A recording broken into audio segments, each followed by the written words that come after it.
스트레치 프리 NMO 커렉션이라고 우리가 여러분 아마 대부분 학생들은 NMO 커렉션 알죠?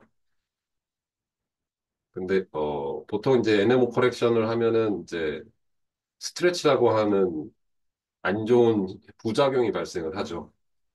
근데 이제 그래서 그런 것들을 해결하기 위한 이제 뭐 용어는 스트레치 프리 NMO라고 했는데 제가 해보니까 프리까지는 안 되더라고요. 그래서 어쨌든 스트레치를 좀 완화시키는 NM 커렉션 한 거를 소개를 해드리겠습니다. 뭐 모티베이션은 뭐 결국 이거는 이제 AVO 분석할 때 정확성을 높이기 위해서 필요한 건데 AVO 분석이라는 거는 그 옵셋별 진폭의 변화를 가지고 이제 뭐 하이드로카본이나 뭐 같은 가스 페이지의 뭐 그런 걸 찾는다던가 뭐 이런 걸 하는 거죠.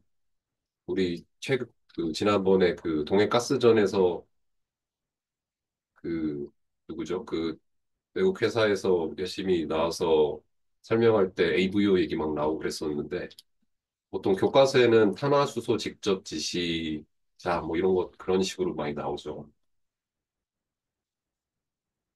그래서 뭐 여기 써 있는 건 조금 뭐 복잡해갖고 이제 설명하기는 좀 긴데 어쨌든 이제 그거 관련해서 이제 하려고 합니다. 그래서 그 구체적인 현상은 NMO 스트레치하고 옵셋 디펜던트 튜닝이라는 거를 이제 그게 문제가 돼서 그거에 관련해서 얘기를 하려고 합니다.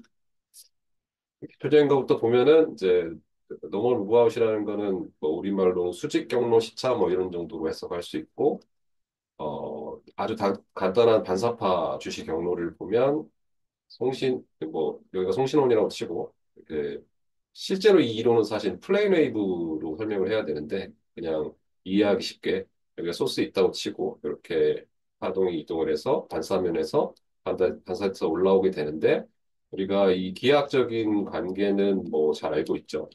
그래서 스넬의 법칙에 의해서 이 각도는 똑같고 그다음에 거리, 시간, 속도의 관계에 의해서 이걸 정리를 하면 우리가 많이 보는 요 반사파 주시에 대한 식이 나오게 되고 얘는 이제 그림으로 그리면 이제 쌍곡선 형태로 나타나게 됩니다. 그런데 이제 우리가 궁금한 건 사실은 요 반사면의 깊이 혹은 요 층의 두께니까 이제 그거랑 직관적인 관계가 있는 애는 여기 수직으로 이렇게 내려갔다 올라오는 그 시간이죠. 그래서 보통 제로 옵셋이라고 하는 그 위치에서의 시간 T0인데 나머지 것들은 이게 수직으로 왔다 갔다 하는 게 아니다 보니까 이렇게 비스듬히 대각선으로 왔다 이렇게 가는 거기 때문에 이 시간하고는 차이가 있고 즉 조금 더 늦게 나오게 되겠죠.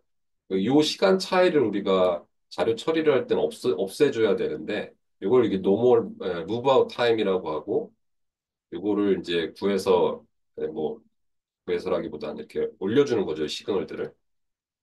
그게 무브 아웃 커렉션인데 노멀 무바 커렉션은 아까 그 식이 이제 약간 난리니하게 쌍곡선 형태이니까 얘를 해보면 어, 이런 현상들이 일어납니다. 이거는 이제 이해하기 쉬우라고 그 책에 나온 글자들을 이제 가지고 한번 해본 거죠.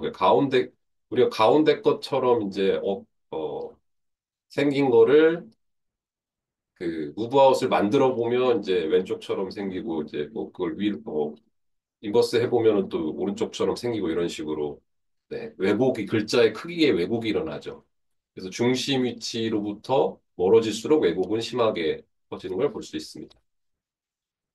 그래서 보통은 이제 그 자료 처리 과정은 노멀 무브아웃을 커렉션을 해가지고 이 트레이스들 다 스택을 해서 신호를 강화하려고 하는 건데 이 무브아웃 커렉션이 잘 되면 어디 갔죠? 맨 밑에 잘 되는 경우는 이 신호가 굉장히 증폭이 되고 잘 안 되면 이제 뭐 플러스 마이너스 이렇게 캔슬 돼가지고 이게 잘 안 되죠.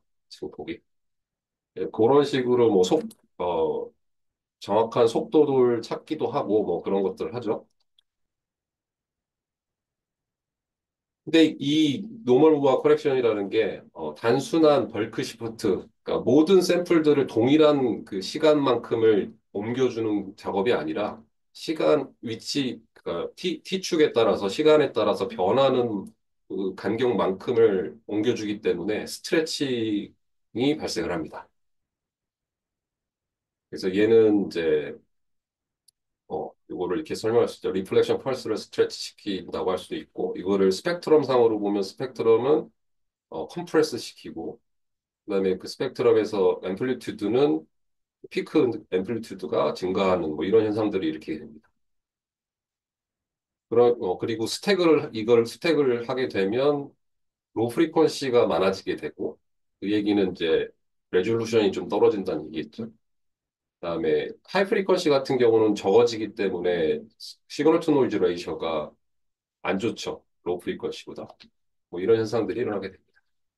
이거를 보통은 공부를 잘 안 할 수도 있는데 저도 이거 할 때 처음 보고 정리를 해놨었는데 수학적으로 정리한 논문이 옛날에 있습니다. 1973년도에 이 논문에서 정리를 해놨는데 요 위쪽이 이제 일정한 옵셋이 있는 위치의 트레이스를 의미하고 아래쪽 축이 그 제로 옵셋에서의 트레이스 그 위치라고 보면 요렇게 생긴 펄스를 요렇게 NM 보정을 하면 이런 식으로 옮기게 되겠죠. 그래서 이걸 수학적으로 설명하기 위해서 이제 저 변수들을 도입을 하는데 요 원래 이벤트의 중심 시간 위치를 TA라고 하고 그다음에 이 노멀 무바 커렉션을 한 이후의 중심 위치는 T0A가 되는 거고 그러면 요 반사 이벤트의 펄스의 시간 좌표를 우리가 로컬한 좌표로 변환하기 위해서 글로벌한 좌표 T에서 TA를 빼주면 TA를 중심으로 한 레퍼런스로 하는 로컬한 좌표가 나오겠죠. 그걸 타우라고 이제 합니다. 그리고 이 제로 옵셋에서는 이제 제로만 이렇게 붙은 거죠. 그렇죠? 똑같은 건데. 이런 식으로 됐다고 했을 때 우리가 어떻게 수학적으로 설명할 수 있냐면 T0라는 시간은 그러니까 T0라는 거는 이제 요 노멀 무버 커렉션을 했을 때 이 펄스들의 시간 좌표를 얘기하겠죠. 얘네들은 T 어 0A 그러니까 요 기준점을 중심으로 테일러 시리즈 전개를 해가지고 이렇게 표현할 수 있습니다.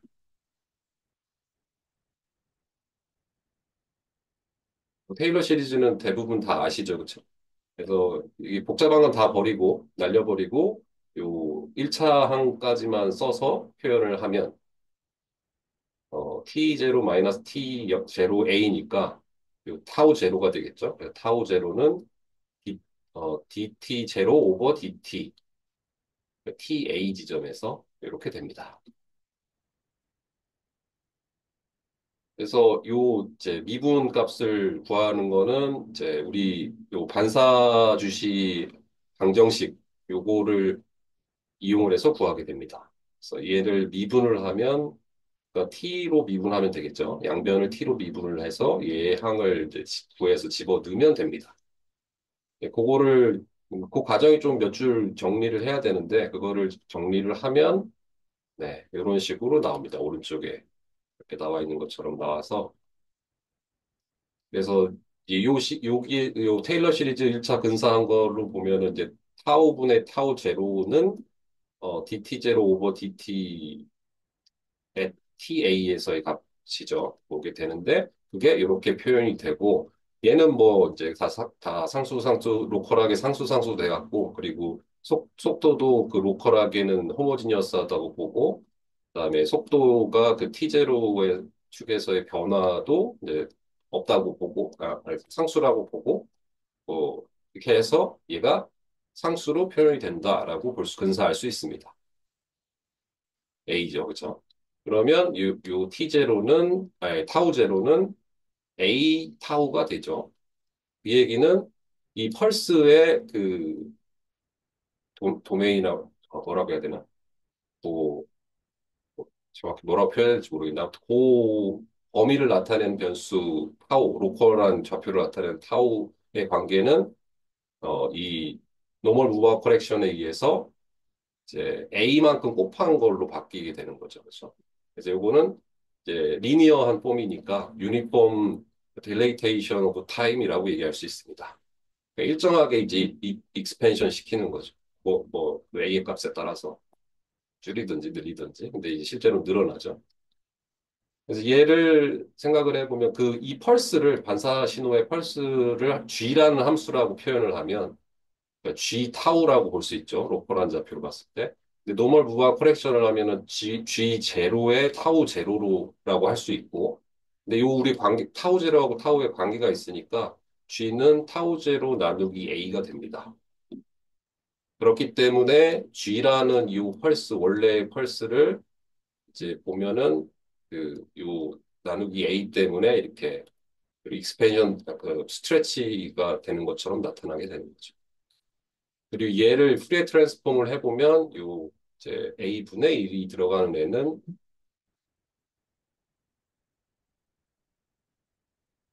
네, 요 주파수는 AF가 되고 앞에 스케일 팩터 A가 곱해져가지고 그러니까 어 AF가 되면은 이제 어떻게 표현을 해야 되죠? 원래 F가 1이었는데 제가 곱하면은 이제 아, 설명하기가 되게 어렵네요. 그림이 없어서. 어쨌든 그 스펙트럼이 저게 제도 리니어하게 바뀌게 됩니다. 축상에서. 이 그림으로 보면 이렇게 되는 거죠.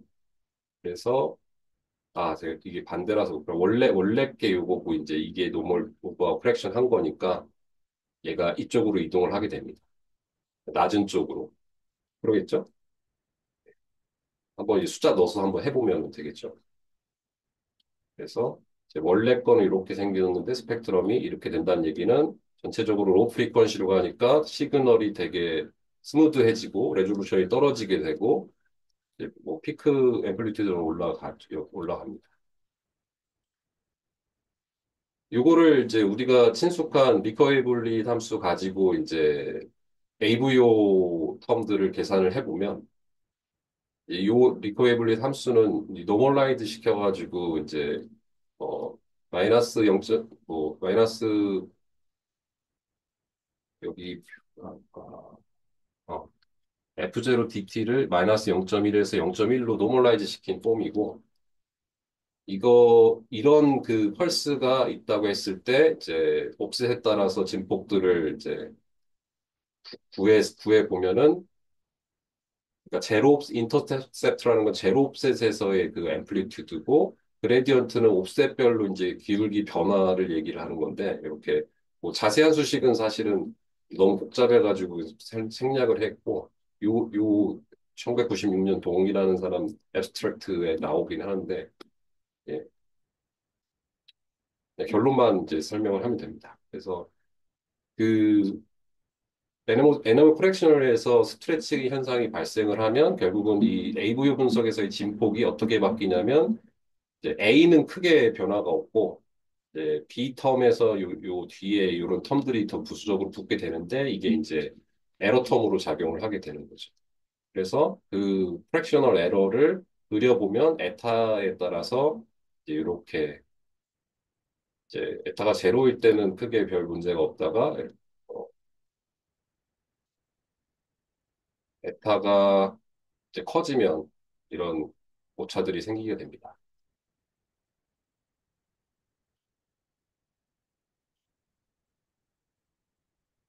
그러면 이런 오차들이 어떤 현상들을 일으키냐면 아까 인터셉트는 크게 변화가 없기 때문에 그 아마 AVO 이론을 공부를 하셨는지는 모르겠는데 어, AVO 타입이 그 네 가지가 보통 있는데 어, 요 클래스 1하고 클래스 2는 이제 그 인터셉트에만 주로 의존하기 때문에 에러가 그 스트레치에 의한 에러가 되게 적게 되고 근데 이제 그레디언트에 영향을 많이 받는 클래스 3나 4 같은 경우는 이제 에러가 크게 발생을 하게 됩니다. 그래서 이렇게 그림으로 설명을 한번 보면 이제 이런 리플렉션이 있다고 했을 때 얘를 노멀 무바 커렉션을 하면 이제 이렇게 되는데 사실은 이제 우리가 원래 그 알고 싶은 거는 AV 분석을 하기 위해서 알고 싶은 거는 이런 식으로 돼야 되는 거거든요. 그래야 이제 옵셋이 점점점 이제 커짐에 따라 진폭이 어떻게 달라지는지를 봐야 되는데, 네. 클래스 1 같은 경우는 뭐 진폭 변화는 막 그렇게 크진 않죠. 네, 클래스 2는 이제 그 리플렉티비 자체가 좀 작고, 3는 옵셋이 커질수록 진폭이 커지는 구조고, 이제 4는 뭐 이런 식으로 돼 있습니다. 근데 이제 이렇게 나타난다는 거죠. 우리가 그냥 무턱대고 NMO 커렉션을 해갖고 AV 분석을 하려고 하면 이런 걸 갖고 하게 되니까 이걸 갖고 진폭 변화를 보면 이렇게 원래는 이제 요거는 인터셉트고 그레디언트여서 원래는 이제 파란색처럼 나와야 되는데 나와야 이제 AV 분석이 정확하게 되는데 너무 그 스트레치가 있는 노멀 무바 프랙션을 갖고 하면 빨간색처럼 나와서 클래스 1이나 2 같은 경우에는 거의 근사적으로 비슷한데 3나 4 같은 경우는 이렇게 진폭이 다르게 된다는 거죠. 그러니까 이렇게 나와가지고 이거 이제 클래스 3가 되게 강한데 이제 이게 클래스 3로 안 나올래나 아무튼 어 이거 AVO 노멀인데라고 생각을 했는데 그게 사실은 에너무 스트레치 때문에 그렇게 나올 수 있다는 거죠. 또 한 가지 문제점은 이제 옵셋 디펜던트 튜닝이라는 건데 뭐 이것도 수식은 복잡하니까 그냥 설명만 직관적인 설명만 그냥 하면은 리플렉션이 그러니까 리플렉터가 되게 가까이 붙어 있어가지고 리플렉션이 두 개가 되게 가깝게 나오는데 이게 이제 너무 가까우면은 두 개가 겹쳐가지고 중첩이 돼서 마치 리플렉터가 하나인 것처럼 보이는 걸 튜닝이라고 얘기를 하는데 이제 그게 옵셋에 따라 다른 튜닝이 많이 되고 적게 되고 이런 식으로 될 수 있겠죠. 그림으로 설명하면 노멀 무바 커렉션을 했을 때 원래는 아이디얼하게는 이렇게 나와서 뭐 예를 들면 두 개의 이제 리플렉션이 이렇게 있어야 되는데 얘가 스트레치 때문에 요 리옵셋 쪽에서는 이제 두 개처럼 보이다가 파옵셋 쪽에서는 하나의 리플렉션처럼 보이는 거죠. 이게 이제 튜닝인데 옵셋에 따라 튜닝 정도가 다르니까 옵셋 디펜던트 튜닝이라고 합니다. 옵셋 디펜던트 튜닝이 발생을 해서 이제 AVO 분석에 이제 오류를 일으키는 거죠. 오차를 발생을 시키는 거죠. 그래서 이제 보통은 원래는 저 스트레치를 없애기 위해서 우리가 컨벤셔널 프로세싱에서 뮤팅을 하죠. 그냥 잘라버리는 거. 근데 이제 그러면은 요 파옵셋 쪽이 없으니까 AVO 분석이 잘 안 되니까 이제 저거를 스트레치 안 일어나게 하는 애니모를 하려고 여러 사람들이 연구를 했고 이제 제가 따라해 본 거는 그 2005년에 다운튼이라는 사람이 저거를 했습니다. 그 사람은 이제 NMO를 인버전으로 정의해가지고 했는데, 우리가 노멀 무바 커렉션을, 어, 행렬 벡터로 표현을 하면 이렇게 됩니다. 그래서 이제 원래 이게 이제 트레이스죠. 이게 트레이스를 노멀 무바 커렉션을 하려면 이렇게 시간 이제 매핑 하는 거죠. 원래 시간대가 이쪽 축이고 바, 바뀌는 게 이렇게겠죠. 그래서 하이퍼볼라 비슷하게 이렇게 생겼죠. 그 코에피션트가. 요거는 이제 뭐 리얼리스트 네이버 인터폴레이션을 쓴 겁니다. 이건 뭐 저기 리니어 인터폴레이션을 쓰면은 뭐 두 개씩 나오기도 하겠죠. 성분이.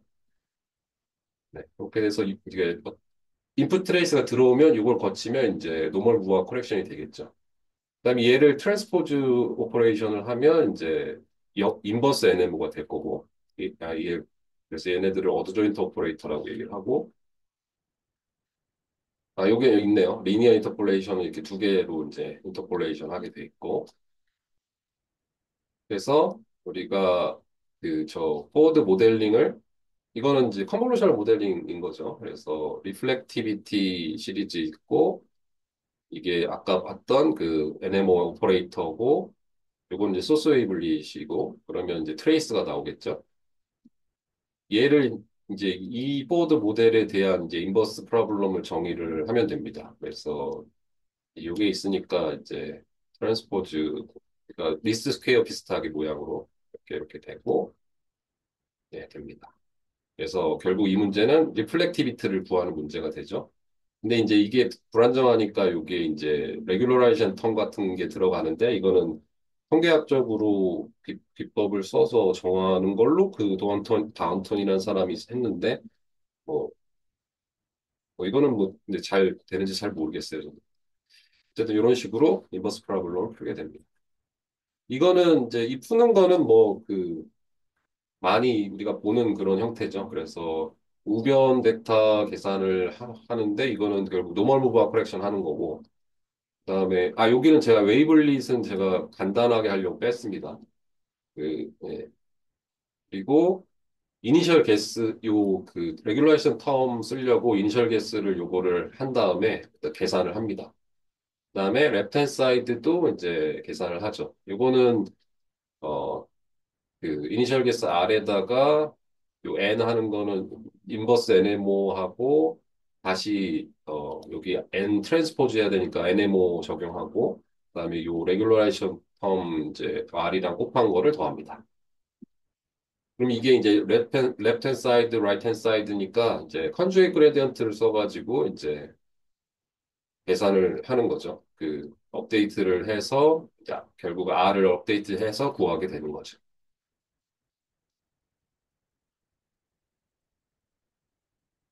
그래서 그렇게 하면 이제 우리가 얻고 싶은 건 요건데 스트레치 그러니까 그냥 그,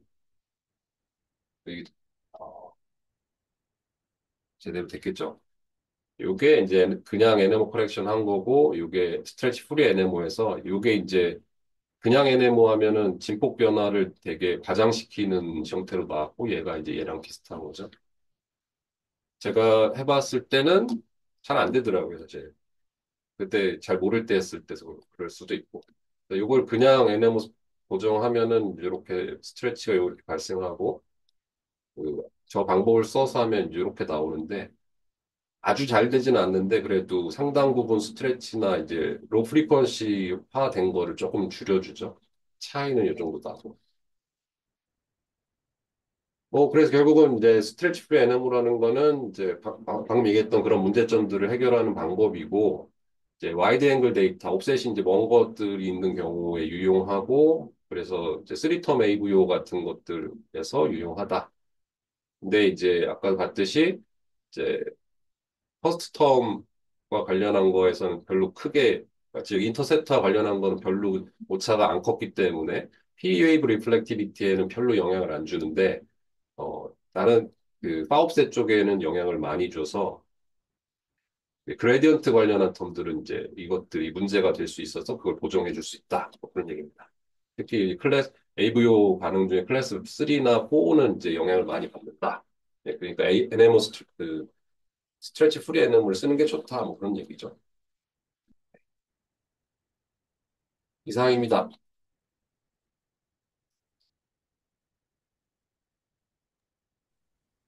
이제 저희 학부형들, 지금 신입생 들어온 학생들 학부 졸업 논문 비슷한 걸 시켰었거든요. 근데 저는 스케치에 필요한 건 아니었고, 이제 속도가, 정보가 정확하지 않을 때, 제가 완전히 이제 MMO 커렉션 제대로 안 된 애들에 대해서 파업셋에 있는 정보를 좀 날리는 그 뮤팅 대신에 약간 데이터 사이언스 근거해서 좀 날리는 거를 이제 계속 연구를 했었는데, 여기에 비슷하게 적용을 해도 되게 좋을 것 같네요. 그거는 이제 각 타임 스텝마다 모든 옵셋에 대해서 데이터 값을 스캔한 다음에 관련도가 제일 떨어지는 애들을 이제 뭐 삭제하는 방식 혹은 뭐 댐핑 시키는 방식으로 좀 진행을 했었어요. 그래서 예를 들어 뭐 아까 실험하셨을 때 얼리 어라이브 같은 경우에는 지금 스트레치된 데이터가 되게 많아서 걔네들이 없어지는 거를 이렇게 관찰 아까 보여주셨는데 얘 같은 경우라고 친다면 뭐 그냥 0.25초 저 패널을 쭉 스캔했을 때 혹은 뭐 더 위에 0.1초 뭐 이런 수준에서 그 타임 슬라이스를 쭉 스캔했을 때 요즘 스트레치 된 애들만 그 샘플들만 좀 아웃라이어 같이 작용을 할 거 아니에요. 그래서 거기서 쟤네들을 날리는 연구를 좀 했었거든요, 학생들이랑. 네, 자동으로 날아갈 수 있게. 네. 여기랑 연관 지어도 좀 음, 괜찮을 것 같네요. 좀 아이디어를 좀 주신 것 같아요. 더 보려고 아, 그랬는데. 이건 뭐, 네. 이건 팔로우업한 거라서 네. 이 기존에 나와 있는 연구에 있는 아이디어라서 아니, 근데 이거, 이제 예. 이 자료는 지금 교수님께서 만드신 거죠? 요거는 제가 직접 해본 건데 아니, 그러니까 완벽하지는 제가 않고 학생들한테 음, 줬던 데이터는 제가 일부러 미팅을 그 모빌 ABO 하이킹 그라비언 그 자료를 줬는데 제가 미팅을 좀 해놨었어요, 그 자료는. 음, 미팅을 해놔서 그 스트레치가 크게 보이질 않았었는데, 아예 처음부터. 음, 그래서 저 스트레치는 일부 생각을 안 했었는데, 음, 이 테스트를 해보면 또 재밌는 게 나올 음, 수 있을 것 같습니다. 혹시 네. 이거 자료 가지고 계세요, 바이너리로? 찾아봐야 될 것 같은데 너무 오래전 거라서 있을지 모르겠네. 그러니까 이거 예전에 하신 것 같아가지고. 어, 이게 아무튼, 네. 2014년에 했던가? 음, 벌써 10년 전이네. 그, 그리고 김준현, 조재훈, 박찬호 학생 셋이 같이 했었는데, 음, 아마 제가 무슨 얘기하는지 알 것 같아요. 저 친구들 요 자료 보면 그걸 적용했을 때 어디를 날릴 수 있겠다, 뭐 이런 생각을 하고 있을 것 같습니다. 미팅을 안 했었어야 됐네.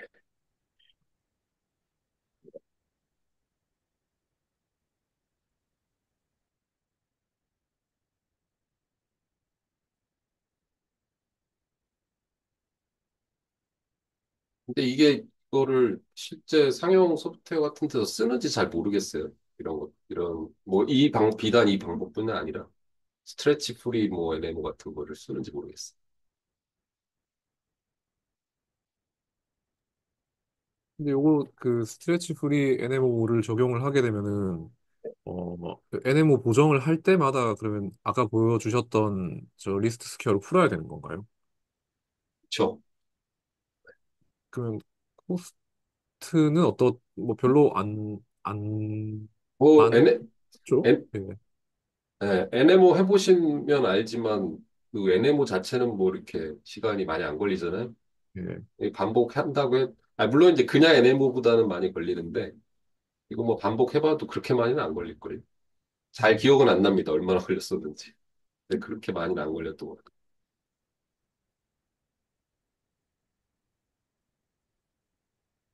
근데 방금 그 식상 완전히 그 인버스가 잘 되는 상황이라면은 요 R 값이 리플렉티비티 값인 걸로 봤는데 네. 그러면은 이게 웨이블렛이 입혀진 형태가 아니라 정말 리플렉티비티만 복원이 되어야만 음. 되는 거죠, 원래는. 이게 제가 구현을, 여기 이제 식을 이론 설명할 때 이 웨이블릿을 넣어놓고 네. 이게 여기는 안 넣었잖아요. 아, 근데 그럼 거기 R 값에 리플렉티비티가 그러니까 웨이블렛이 컨볼루션 되어 있는 형태라고 봐야 되는 그래서 건가요? 정확히 너무 오래돼서 기억은 안 나는데 처음에는 원래 식대로 해보려고 했었던 것 같은데 그게 네. 뭐가 잘 안 돼가지고 그냥 했던 것 같아요. 네. 그래서 이거는 이제 리플렉티비티가 아니라 웨이블릿이 들어가 있는 거라고 보는 게 맞고 실제 근데 우리 데이터가 이제 해보면은 이게 뭐 리플렉티비티로 바뀔 리는 없잖아요. 그렇죠? 예, 그렇죠. 네, 네. 그래서 그랬던 것 같아요. 이게 사실은 그렇게 되려면은 완전 디컨볼루션이 돼야 된다는 얘기인데 네. 그거가 그렇게 안 되기 때문에 이게 좀 이해가 그때 잘 안 됐어가지고 그냥 했던 것 같아요.